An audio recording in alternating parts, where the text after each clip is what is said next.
আসলে দিন শেষে তোমার দুই পাশে কে আছে? হ্যাঁ, তোমার দুই পাশে কিন্তু তোমার মা বাবা থাকবে। হ্যাঁ, তুমি যতই মনে করো যে তোমার মা বাবা থেকে তোমাকে অন্য কেউ বেশি ভালোবাসে, যদি এরকম মনে হয়, তুমি মনে করো তখন তুমি প্রকাশ স্বর্গে বাস করছো। হ্যাঁ, কারণ পৃথিবীতে বাপ মা ছাড়া, হ্যাঁ, যেটা দেখবা যে সবাই তোমার জন্য কি তোমার সাথে ভালো ব্যবহার করা বা ভালো বাসা বা যে কোনো কিছু তোমার জন্য কেন করছে? তোমার স্বার্থের, তার স্বার্থের জন্য। হ্যাঁ, তো নিঃস্বার্থ ভাবে আমার কাছে মনে হয়েছে যে তোমার বাপ মা ছাড়া সবাই তোমার স্বার্থের পেছনেই ঘুরে। তো সেই জন্য আমাদের এটা মাথায় রাখতে হবে, তোমার বাপ মার কথা চিন্তা করতে হবে। হ্যাঁ, তোমার বাপ মায়ের দোয়া তোমার জন্য লাগবে, তিনটা জিনিস মাথায় রাখবা তোমার সফলতার জন্য। আমার কাছে যেটা মনে হয়েছে, আমি বাস্তব যে অভিজ্ঞতা থেকে যেটা আমি দেখছি, সেটা হচ্ছে তোমার বাপ মায়ের দোয়া তোমার সব থেকে ইম্পর্টেন্ট। হ্যাঁ, তোমার জীবনে বড় হওয়ার জন্য মায়ের দোয়া বাবার দোয়া ছাড়া তুমি একটা ধাক্কা খেয়ে যাবে, তখন তুমি আর সে ধাক্কা সামলাতে পারবে না। হ্যাঁ, আমরা শুধু মেধাবী হইলে যে আমরা সাকসেস, আমরা চান্স পেয়ে গেছি, হ্যাঁ, এরকম কিন্তু না। হ্যাঁ, সেটা তোমার কি লাগে? প্রথমে তোমার বাবা মায়ের দোয়া লাগে। কারণ কথা হচ্ছে ভাই, সব বাবা মাই তো দোয়া করে। হ্যাঁ, কিন্তু ওই দোয়া আসলে কোনো বাপ মা সন্তানের জন্য খারাপ দোয়া করে না, কিন্তু কোন দোয়াটা কবুল হয়? হ্যাঁ, তোমাকে মাথায় রাখতে হবে যে দোয়া সবাই করছে, কিন্তু আমার দোয়াটা কখন কবুল হবে? যখন তোমার আচরণ, তোমার চলাফেরা, তোমার সবকিছু, তুমি পড়াশোনা করবা, তোমার যে ভালো দিকটা যখন তুমি ফুটায় চলবা, তখন তোমার মন থেকে একটা দোয়া চলে আসে। এটা হাত তুলে করা লাগে না, এই দোয়াটাই তোমার কাজে দেবে। এটাই তোমার সফলতা হওয়ার জন্য আমি মনে করি অন্যতম একটা ধাপ। তারপরে কি আছে? শুধু বাপ মায়ের দোয়া তোমার থাকলো, তোমার সাথে তোমার টিচারের দোয়া।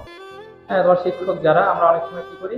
শিক্ষকদের অসম্মান করে ফেলি, ইচ্ছায় অনিচ্ছায় আমরা অসম্মানিত করে ফেলি। হ্যাঁ, এখন তোমার সব টিচারের পড়া তোমার ভালো নাই লাগতে পারে। হ্যাঁ, তোমার সব স্টুডেন্ট সব টিচারকে পছন্দ করবে না, এটা স্বাভাবিক। তোমার যদি ভালো না লাগে, তুমি তোমার টিচারকে তোমাকে জোর করে তো পড়াইতে চাই না। হ্যাঁ, তোমার ভালো না লাগে, তুমি অন্য স্যারের কাছে পড়বা বা তুমি পড়বে না, কিন্তু কখনো এটা মাথায় রাখবা, তোমার টিচার যেন তোমার কোনো আচরণে বা তোমার কোনো কথাই অসম্মানিত না হয়। টিচারের দোয়া তোমার জীবনের জন্য দরকার। আরেকটা হচ্ছে নিজের জন্য দোয়া।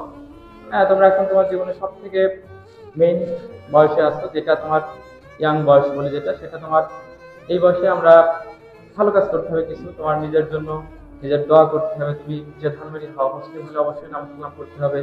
হ্যাঁ, অন্য ধর্মের তোমার সে ধর্মে যা বলছে তাই পালন করতে হবে, কারণ কোনো ধর্মে তোমাকে খারাপ কিছু করতে বলে নাই। হ্যাঁ, তাহলে এটা মাথায় রাখতে হবে, নিজের জন্য নিজে দোয়া করতে হবে। এরপরে যে তোমার পড়াশোনা, তো অবশ্যই পড়াশোনা তো আমরা করবোই। তুমি একটা সায়েন্সের স্টুডেন্ট, তুমি যখন তুমি 9-10-এ সায়েন্স নিচ্ছ, তখন তুমি বাবা আমাকে স্বপ্ন দেখাইছো। হ্যাঁ, যে তুমি সায়েন্স মানে আমরা কি বুঝি, যে ডাক্তার, ইঞ্জিনিয়ার। হ্যাঁ, তো তোমার এই স্বপ্ন দেখাইছো বাবা মাকে, এই স্বপ্ন পূরণের জন্য তোমাকে পরিশ্রম করতে হবে। হ্যাঁ, সবকিছুর বিকল্প হয়, পরিশ্রমের কিন্তু কোনো বিকল্প নাই। পরিশ্রমের বিকল্প যদি তুমি মনে করো, সেটা পরিশ্রমই করতে হবে।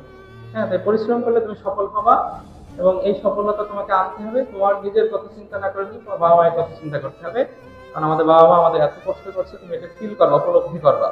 হ্যাঁ, তোমাকে চান্স পেয়ে বাবা মায়ের সম্মানিত করতে হবে। বাবা মা চায় না যে আমার সন্তান চাকরি করে আমাকে খাওয়া দিতে হবে, এরকম না। তারা কি করছে? আমার সন্তান ভালো জায়গায় যাক, ওর জীবন সুন্দর হোক, আমরা একটু সম্মানিত হই। তোমার এটা মাথায় রাখতে হবে। এই চিন্তা করে তুমি পড়াশোনা করবে, এবং তুমি মনে রাখবা, কেউ না থাকুক তোমার পাশে তোমার বাবা মা আছে, পড়াশোনা করো। তোমার এখন একটাই কাজ, পড়াশোনা করলে তুমি জীবনে সফলতা অর্জন করতে পারবে। এটা সবাই জানে, তুমিও জানো, কিন্তু আমাদের সবকিছু তো আমরা জানি, কিন্তু মানাটা হচ্ছে ইম্পর্টেন্ট, তাহলে মানতে হবে। কারণ তোমার জীবনে কি পরিচয় নিয়ে তুমি পার করবে, সেটা ইন্টারমিডিয়েটের এই যে সময়টা, ইন্টারমিডিয়েটে পড়ে অ্যাডমিশনের চান্স পেয়ে তোমার যেখানে চান্স পাবো, তোমার সারা জীবনে সেই পরিচয়টাই হবে। এইটা মাথায় রেখে আমাদের পড়াশোনা করতে হবে। তোমার সাথে সবাই বেইমানি করতে পারে, চেয়ার টেবিল কিন্তু কখনো বেইমানি করবে না, সেজন্য চেয়ার টেবিলে সময় দেবা, ফোনে না। ঠিক আছে, ধন্যবাদ সবাই।